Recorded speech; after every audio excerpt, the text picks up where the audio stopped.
नमस्कार। आज आषाढ शुक्ल दशमी शके 1938 सादर करत आहोत ठाणे वार्ता। ठळक घडामोडी। भातसा धरणापाठोपाठ ठाणे आणि आजूबाजूच्या परिसराला पाणी पुरवठा करणारं बारवी धरणही अर्ध भरलं। लोकलमधून पडून जखमी झालेल्या युवकाला वाचवण्यासाठी धावलेल्या रेल्वे पोलीस हवालदाराचा लोकलची धडक बसून दुर्दैवी मृत्यू। आणि संततधार पावसामुळे 2 महिन्यात 195 वृक्ष उन्मळून पडण्याच्या घटना। या आणि इतर घडामोडी विस्तृतपणे पण काही क्षणातच। ठाणे वार्ता पहा श्रीस्थानक वाहिनीवर। आता सकाळी 9:15 पासून रात्री 9:15 पर्यंत ठाणे वार्ता, ठाण्यातील पहिलं दृकश्राव्य माध्यम। श्रीस्थानक वाहिनी ठाण्याची स्वतःची वाहिनी। ठाण्यातील घडामोडी, कार्यक्रम, वादविवाद, अगदी गाणी, नाटक याचा आनंद घर बसल्या पहा श्रीस्थानक वाहिनी। आपल्या ठाण्याचं हक्काचं व्यासपीठ श्रीस्थानक वाहिनी। ठाणे वार्ता आता संकेतस्थळावर देखील ठाणेवार्ता.com वर क्लिक करा आणि ठाण्याच्या घडामोडी जाणून घ्या। ठाण्यातील पहिलं ऑनलाईन माध्यम ठाणेवार्ता.com। नमस्कार मंडळी, दर रविवारी पाहायला विसरू नका। नमस्कार मंडळी, आपल्या प्रश्नांचं थेट उत्तर। ठाणे वार्ता पहा श्रीस्थानक वाहिनीवर। आता सकाळी 9:15 पासून रात्री 9:15 पर्यंत ठाणे वार्ता, ठाण्यातील पहिलं दृकश्राव्य माध्यम।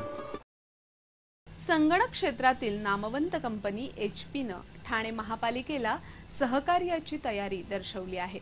स्मार्ट सिटी प्रकल्पांतर्गत महत्त्वाच्या घटकांसाठी तांत्रिक सहाय्य देण्याच्या दृष्टीनं HP कंपनीच्या वरिष्ठ अधिकाऱ्यांनी महापालिका आयुक्तांची भेट घेऊन स्मार्ट सिटी अंतर्गत विविध प्रकल्पांना तांत्रिक आणि वित्तीय सहाय्य करण्याची तयारी दर्शवली आहे। या भेटीमध्ये पाणी पुरवठा, महिला आणि मुलांची सुरक्षितता, घनकचरा व्यवस्थापन, वायफाय तंत्रज्ञान अशा विविध बाबींवर चर्चा झाली। या भेटीमध्ये HP कंपनीनं यासाठी तांत्रिक सहाय्य पुरवण्याबाबत सहकार्याचा हात पुढे केला आहे। त्याचप्रमाणे आवश्यकता पडल्यास स्मार्ट सिटी प्रकल्पांसाठी अर्थसहाय्य देण्याचीही तयारी दर्शवली आहे। HPच्या आधुनिक तंत्रज्ञानाची प्रत्यक्षात कशा पद्धतीनं अंमलबजावणी करता येईल याचं सादरीकरण झाल्यानंतर सामंजस्य करार करण्याची तयारी पालिका आयुक्तांनी दर्शवली आहे। लोकलमधून पडून जखमी झालेल्या युवकाला वाचवण्यासाठी धावलेल्या ठाणे लोहमार्ग पोलीस ठाण्याच्या हवालदाराचा लोकलची धडक बसून दुर्दैवी मृत्यू झाला।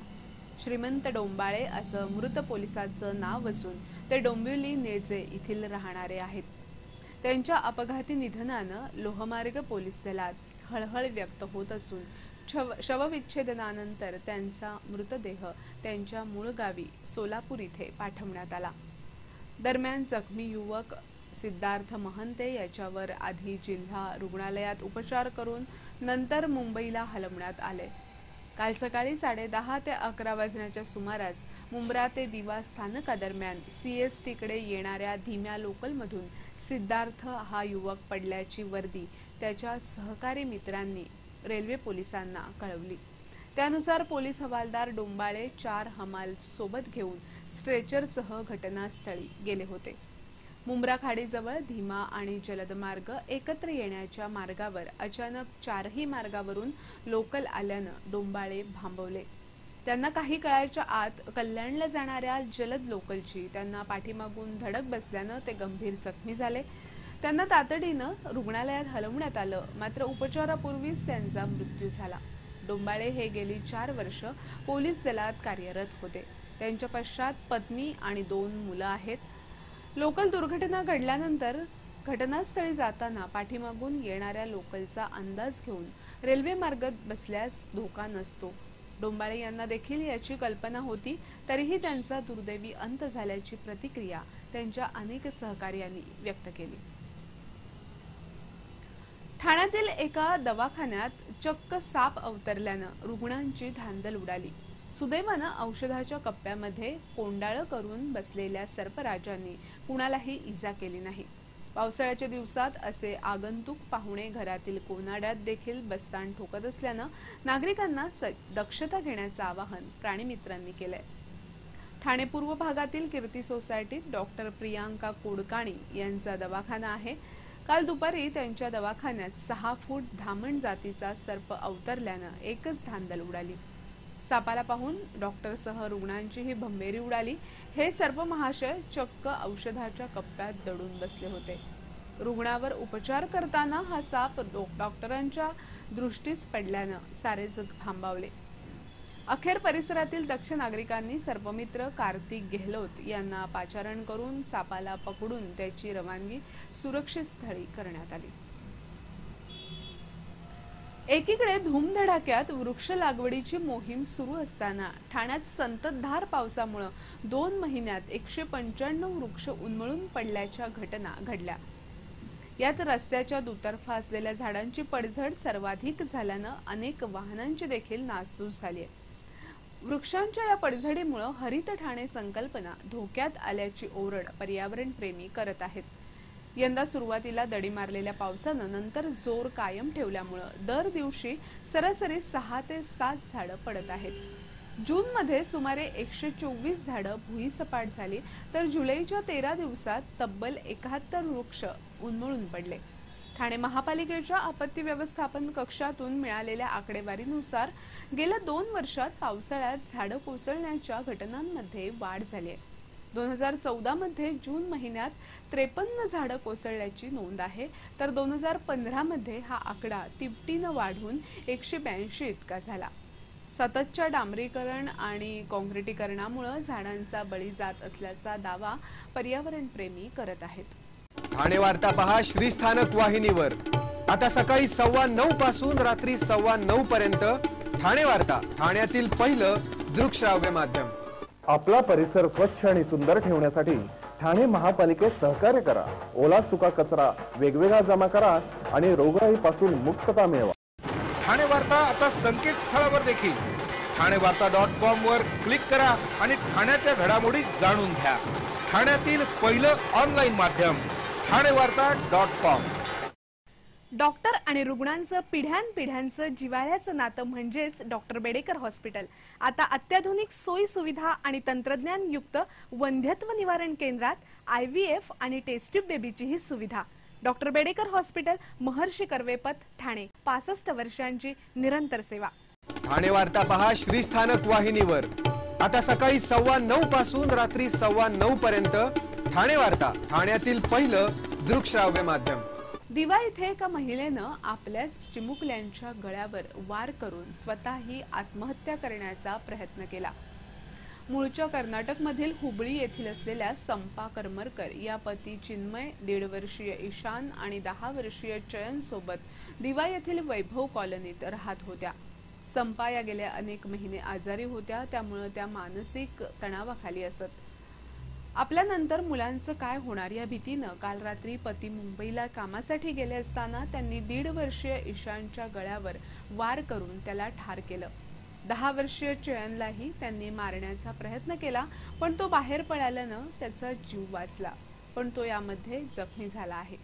हा प्रकार केल्यानंतर संपा यांनी स्वतःच्या नसा कापून आत्महत्येचा प्रयत्न केला, पण वेळीच हा प्रकार लक्षात आल्यानं संपा आणि चयनला कळव्याच्या छत्रपती शिवाजी रुग्णालयात दाखल करण्यात आलं। चयनवरील दुखापत गंभीर नसल्यानं त्याला प्राथमिक उपचारानंतर सोडण्यात आलं, तर संपा यांच्यावर उपचार सुरू आहेत। उल्हासनगर प्रमाणेच कळवा ते अंबरनाथ येथील सर्वच रेल्वे स्थानकांमध्ये प्रवाशांच्या सुविधेकरता लवकरच एस्केलेटर्स उभारण्यात येणार असल्याची घोषणा खासदार श्रीकांत शिंदे यांनी केली। उल्हासनगर येथील प्लॅटफॉर्म क्रमांक 1 वरील एस्केलेटरचं लोकार्पण पालकमंत्र्यांच्या हस्ते झालं, त्यावेळी ते बोलत होते। शौचालयाअभावी महिला आणि अपंग प्रवाशांची मोठ्या प्रमाणात गैरसोय होत असून कळवा ते अंबरनाथ इथे शौचालयाकरता खासदार निधी देण्यात येणार असल्याची घोषणा त्यांनी यावेळी केली। एस्केलेटर्स सोबतच शौचालय आणि अद्ययावत सोयीसुविधा पुरवण्यासाठी खासदार म्हणून सर्वतोपरी प्रयत्न करण्याचं आश्वासन त्यांनी यावेळी दिलं। टपाल कार्यालय म्हटलं की कोंदट जुनाट वातावरणात कागदपत्रांच्या भेंडोळ्यात सुरू असलेला कारभार डोळ्यासमोर येतो। मात्र संगणकीय युगात टपाल कार्यालयही कात टाकत आहे।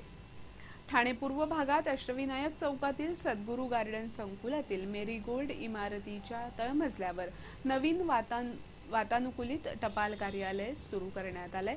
या कार्यालयाचं उद्घाटन पालकमंत्र्यांच्या हस्ते झालं।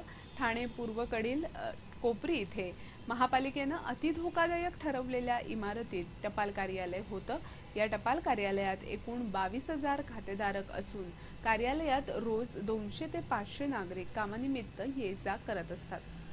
तसंच 1600 निवृत्ती वेतनधारक ज्येष्ठ नागरिक आहेत। सर्व ग्राहक आपला जीव धोक्यात घालून या कार्यालयात येत असत।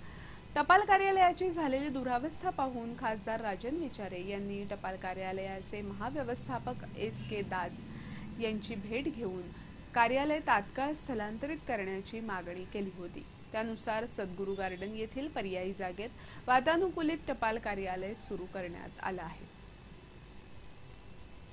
धरणांच्या पाणलोट क्षेत्रात सतत होत असलेल्या पावसामुळे भातसा धरणापाठोपाठ बारवी धरणही अर्ध भरले। ठाणे आणि आजूबाजूच्या परिसराला पाणीपुरवठा करणाऱ्या धरणांच्या पाणीसाठ्यात त्यामुळे चांगलीच वाढ होतीये। गेल्या वर्षीच्या तुलनेत भातसा धरणाच्या पाणलोट क्षेत्रात 50% अधिक पाऊस झालाय, तर बारवी धरणाच्या परिसरात दुप्पट पाऊस झालाय। भातसा धरणाच्या पाणलोट क्षेत्रात गेल्या वर्षी आजपर्यंत 634 मिलीमीटर पाऊस झाला होता, तर यंदा तो आजपर्यंत 985 मिलीमीटर झाला आहे। बारवी धरणाच्या पाणलोट क्षेत्रात गेल्या वर्षी आजपर्यंत 399 मिलीमीटर पाऊस झाला होता, तर यंदा तो 834 मिलीमीटर झालाय। भातसामध्ये गेल्या 24 तासात 50 तर बारवी धरणाच्या पाणलोट क्षेत्रात 22 मिलीमीटर पाऊस झाला आहे। यामुळे धरणांच्या पाणीसाठ्यातही मोठी वाढ झाली आहे। गेल्या वर्षी भातसा धरणामध्ये 306 दशलक्ष घनमीटर पाण्याचा साठा होता, तो यंदा 560 दशलक्ष घनमीटर झाला आहे। बारवी धरणात गेल्या वर्षी आजपर्यंत 22 दशलक्ष घनमीटर पाणीसाठा होता, तर यंदा तो 89 दशलक्ष घनमीटर झाला आहे। यामुळे भातसा पाठोपाठ आता बारवी धरणही अर्ध भरले।